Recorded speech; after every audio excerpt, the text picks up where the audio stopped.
Welcome to Talk to Us live streaming, where our team of superheroes explore, experiment, enable and establish the new work order with confidence. I'm Linda Hammond, and you're watching Sparking Discovery, which is about remaining relevant, which we believe is done by exposing ourselves to thought leaders in their fields. This is where we lean into their experience and gather as much as we can to help us make the right decisions or make the decision right. This evening, we'll be investigating the new work order from an FM perspective, facilities management. And we have two extraordinary thought leaders in the facilities management field. They're not only leaders in the field of facility management, but they're also a special breed. They're both entrepreneurs as well. So welcome to Andrew Mason from Workplace Fundi and Cliff Hocking from Wilconox Facilities Management Services. Hi, guys. Hi. Hi, Linda.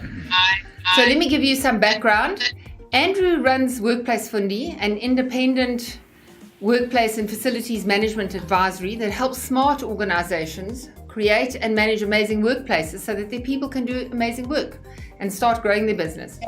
With 35 years of experience, starting with its own project management concern in the UK and ramping that up to senior executive positions at two of the largest FM operators on the African continent. He is in demand by publishers of industry journals, as a keynote at conferences, and most importantly by his clients. Thanks for being with us here, Andrew. We're really pleased to have you on the show. Cliff is the owner and principal consultant of Wilconox FM Services. He provides consulting and training services to the FM industry.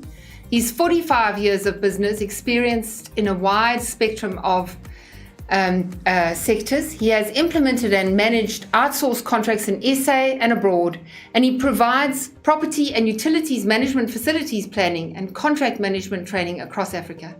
He, like Andrew, has been involved with SAFMA for many years. Thanks for being with us here, Cliff. Thank you. Nice to be with you. Good. Thanks a lot. So let's get into it. So one of the things we've been talking about, the workplace as we know it, an office which everybody flocks to and leaves from during the lockdown has changed forever. It's less revered, definitely less valued, perhaps a pre-2020 relic. Just like the parking lot has become the new pickup place. I don't know if you've seen Nando's ad. How do we now redefine the workplace? Each organization has a multitude of workplaces with people working from home. What does this mean for the FM industry? And what does it mean for businesses whose people are not interested in returning to the workplace? And there's plenty of those. Last week I interviewed an organization, and the majority of the people don't want to go back, and they're not going to force them to go back. So, that was just really interesting for me. So tonight, Andrew and Cliff will be giving us some guidance around that. So with each individual having these unique experiences of their work that is interspersed with their family interactions and their dogs and their kids and whatever, how do you see the workplace changing, Andrew? Thanks, Linda. Yeah, look. I love this idea. I love this idea of this work order. And I think there's some really good work that you've done. But I see FM as being at a crossroads. We are at a pivot point. I think there is a huge opportunity that we have in what is going to be a very, very changed workplace. Firstly, I want to put two popular misconceptions to bed before we really get into this. And the first misconception is that a workplace doesn't mean an office. And I think that's something we tend to gravitate towards. We tend to think of workplace as being the sort of shiny glass building corporate office. A workplace is anywhere where work gets done. It's not just offices, and certainly working from home seems to have, lent towards the corporate office. But there are plenty of people that work in retail, that work in factories, that work in theatres, that just cannot work from home. And so we need to consider that as well. The second misconception I want to try and put to bed is this idea that facilities management equals maintenance. It doesn't. Maintenance is just one of those vertical services. Facilities management is a professional management discipline that integrates all of the services that are delivered to a facility. You know, the majority of services that are delivered are focused on people. It's only maintenance that's focused on the asset. So for me, facilities management is about people delivering services to other people. You know, it's not about the box. It's about the people in that box. But a large percentage of those people are now, of course, not in the box. They are in their own little box at home. And I think that's the question that we're all grappling with. So does that mean the death of the office? Well, you know, the death of the office has been predicted many, many times in the past. No, I don't think it is. I think it means that FM needs to be delivered differently, in a different place, at a different time, in a different way. And that's going to require innovation. You know, Theodore Levitt, I think in '62, said this idea that people want a quarter-inch hole, they don't want a quarter-inch drill. About 2 years ago, I put my own spin on it. Sorry, I just said that's a really good saying. That actually underpins the whole FM idea, is that you want services. I don't want to have to buy a drill. I want someone to come and drill that hole for me, or whatever it might be. I put my own spin on it. I said that organizations don't want facilities, and coming from a facilities manager, that may sound strange, but organizations don't want facilities. What they want is an effective and productive workforce. So for me, FM is not about a non-core function. It's more than just sweeping, cleaning, catering. It's an enabler of core business. So for me, FM is very closely tied to the future of work. Now, anybody that's been in our space knows every man and his dog is out there pontificating and trying to polish that crystal ball as to what the future of work looks like. But this, you know, it's in the making now. That most crystal balls are more cloudy than most people would have us believe. And I think we need to be careful of some of the vested interests that lay behind a multitude of these reports. You can sure as eggs is eggs, see some of the big property companies are punting this return to the office. But, you know, we're not the USA or the UK. SA is very different. Socio and economically, we need to get back to the office because a lot of our people just don't have the infrastructure at home to be able to work from home. So whatever that new world of work may look like, and we may get onto that, whether it's the hub and club model, whether it's part-time going to work, I think we will end up going back to work. And I understand what you're saying, that people don't want to go back, but I think there is also, there's a shift now saying people realize that, you know, going it alone in your own bedroom or wherever you're set up is not ideal. And I think we are going to get to that point where we're going to have to hit a balance of when we go back to work or not. I agree with that.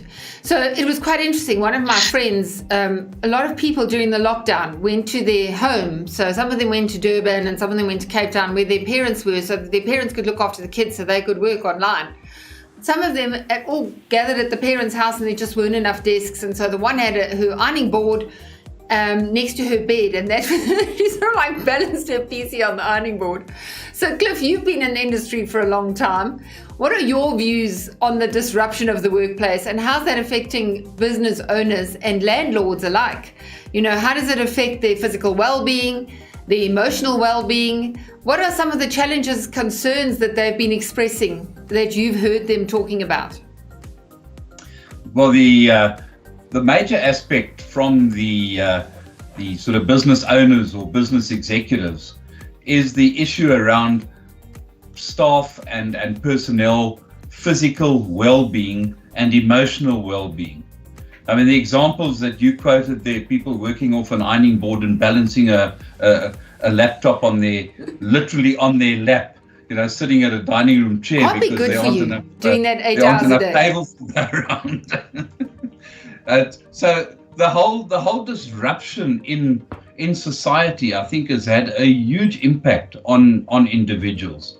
I think the whole issue or the whole topic of working from home has led to a lot of isolation and a lot of people feeling really sort of cut off from the real world.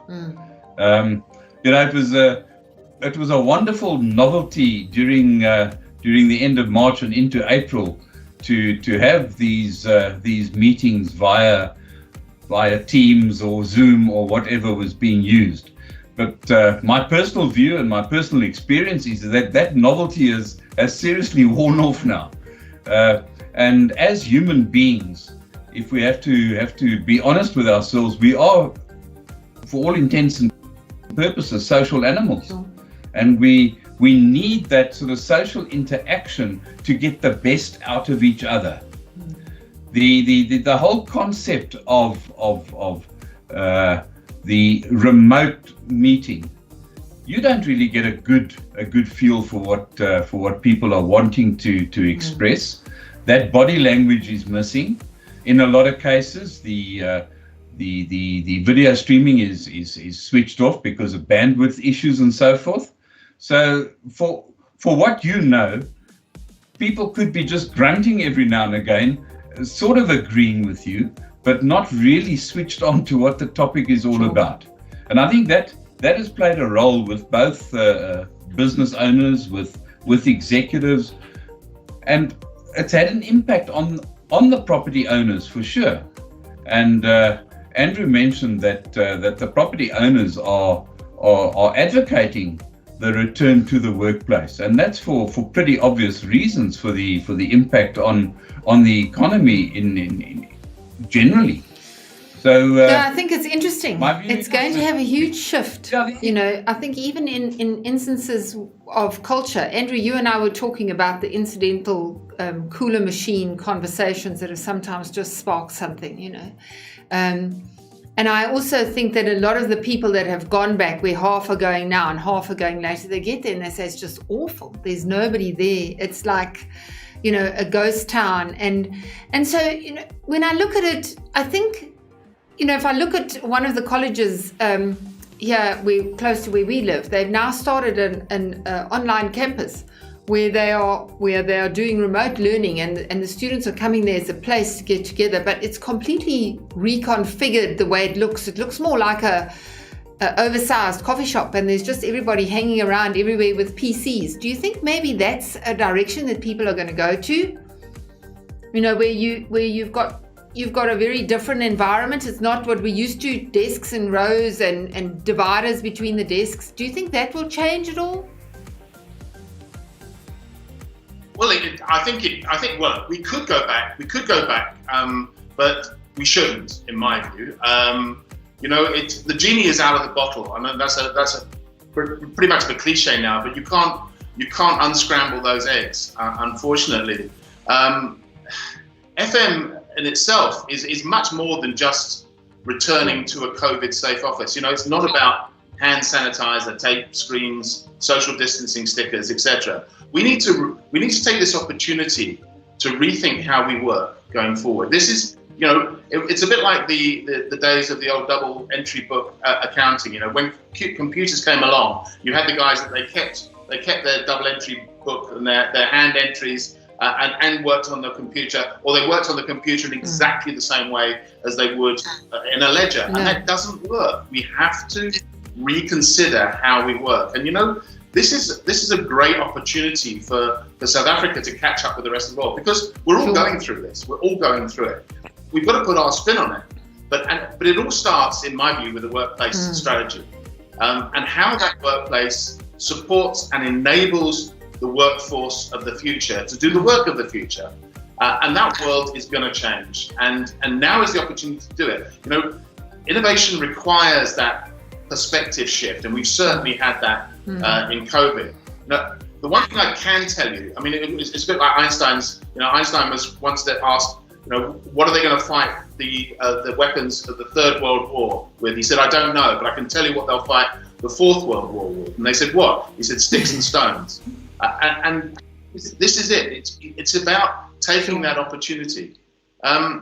It's a funny irony, that it's we're talking about the health and well-being of workers. Well, that's something that's never really been top of the list, certainly in South Africa. And it's a funny irony that customers say that their people are their biggest asset. Then they fight in the boardroom about the price of the coffee. Their workplace on their people. So for me, it goes beyond this idea of typical customer satisfaction, rate our service type surveys, they often only serve the purpose of the service provider trying to wave their own flag, saying, look how good we are.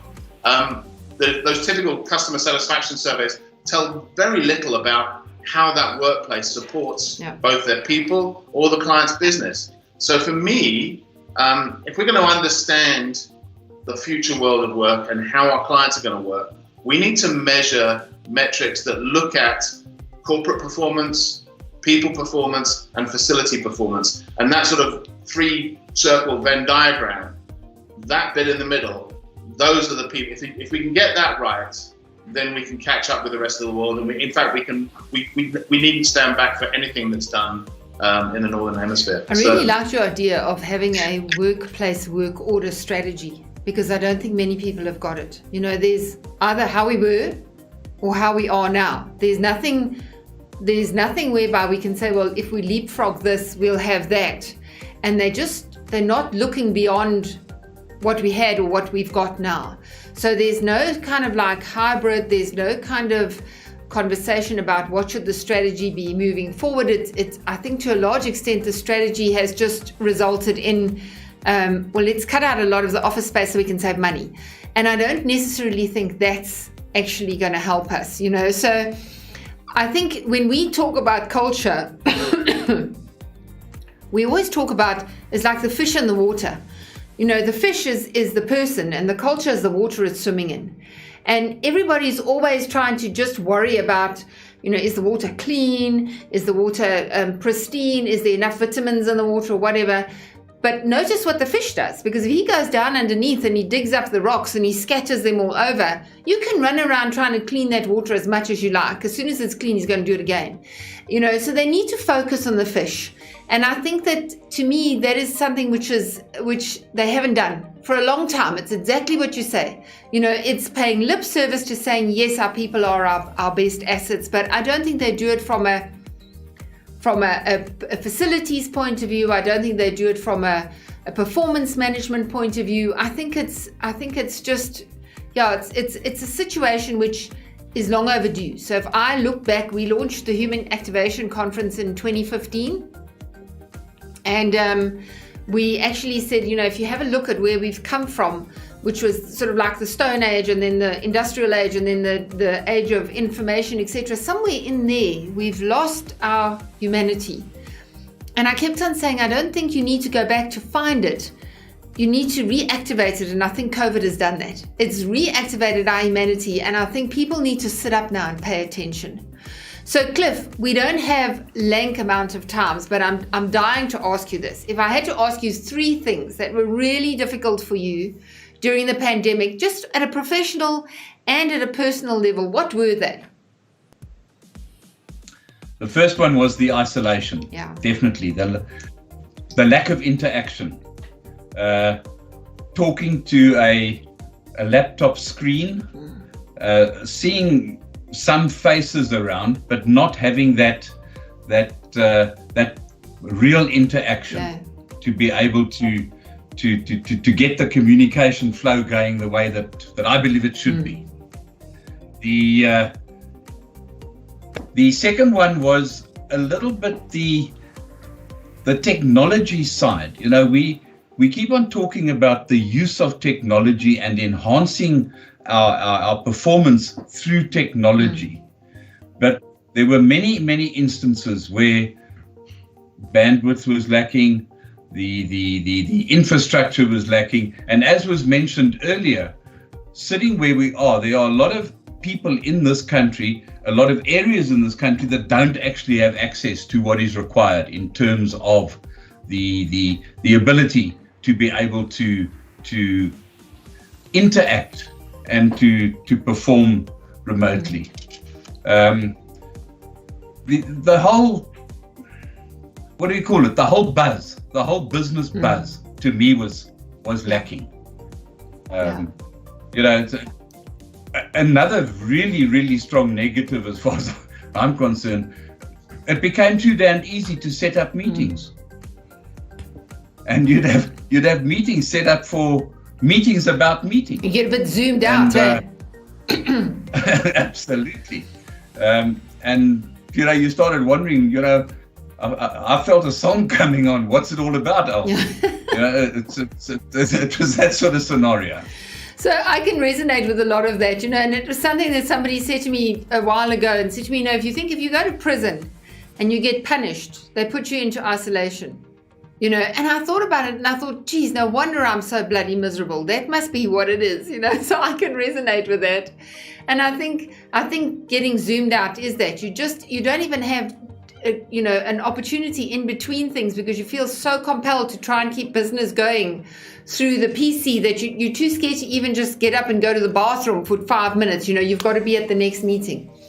It's been useful though for people to keep time. I found a lot of people have stuck to their time.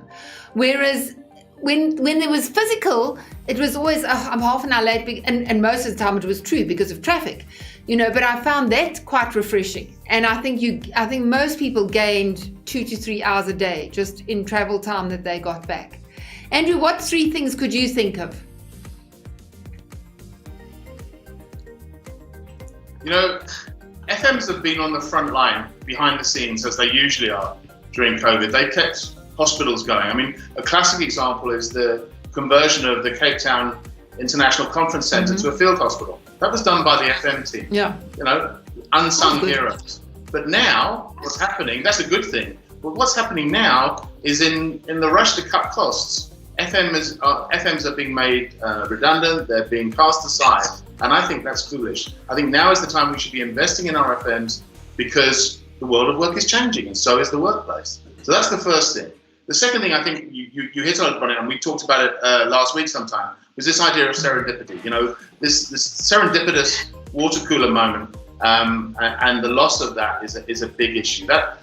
Cliff talks about the Zoom meetings, that 5 minutes before the meeting and the 10 minutes after, when you can have a cup of coffee with somebody, or that walk to the meeting where you can possibly doorstep senior leaders in the team that you may not have the normal day-to-day contact with. That was a big issue.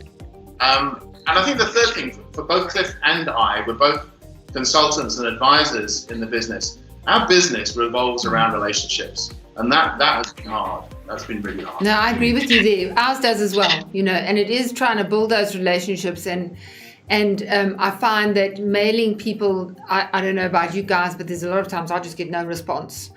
People just don't respond, and you kind of like, there's sometimes that I sort of like, I'm just going to go out the gates because I'm feeling like Robinson Crusoe right now and I just can't do this anymore, So I think now that everything's open again, we need to go for a beer, guys. And then just following on from that, if there, what 3 things would you be very disappointed if they do go back to pre-COVID? Cliff? Well, to try and pinpoint on 3 issues.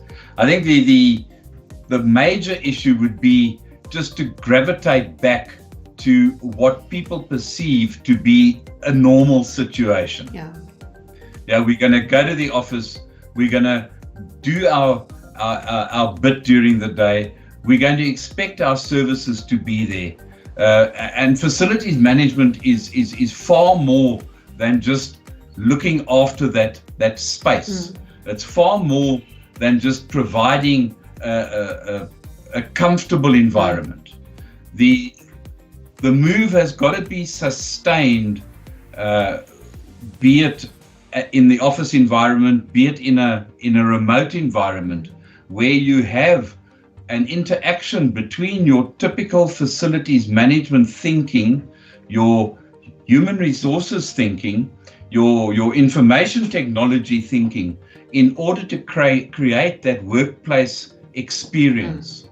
Yeah. And if we go back to a normal, what we see as a normal situation, and lose sight of this sort of concept of a workplace experience, irrespective of where you are, whether you in an office, whether you in a study at home, whether you're sitting on a cruise liner between Durban and the Portuguese islands, but that workplace experience is what's got to be nurtured and what has got to be developed on. Yeah, I think you could be right. And yourself, Andrew, what would you be disappointed about? Well, I think we've got, as I said right at the very beginning, I think we stand on the cusp of a real opportunity, and so my biggest disappointment is if we don't use that opportunity. And that, workplace is now very high on the agenda of the C-suite. Tim Oldman, the CEO of Leesman Index, which is the world's biggest database on workplace performance, said in June that the boardrooms may be empty, but it's workplace is item number one on the board agenda, and this is a once in a career opportunity for us to step up and meet that challenge. So I'd be disappointed if we didn't take advantage of that. I think I'd also be disappointed if this so-called focus on people and experience that Cliff talks about, which is absolutely crucial to our product, if we lose that and we go back to looking after the box rather than looking after the people in the box. And I think the other thing is this idea of standards. Everybody knows ISO 9001 standard. FM has its own international standard.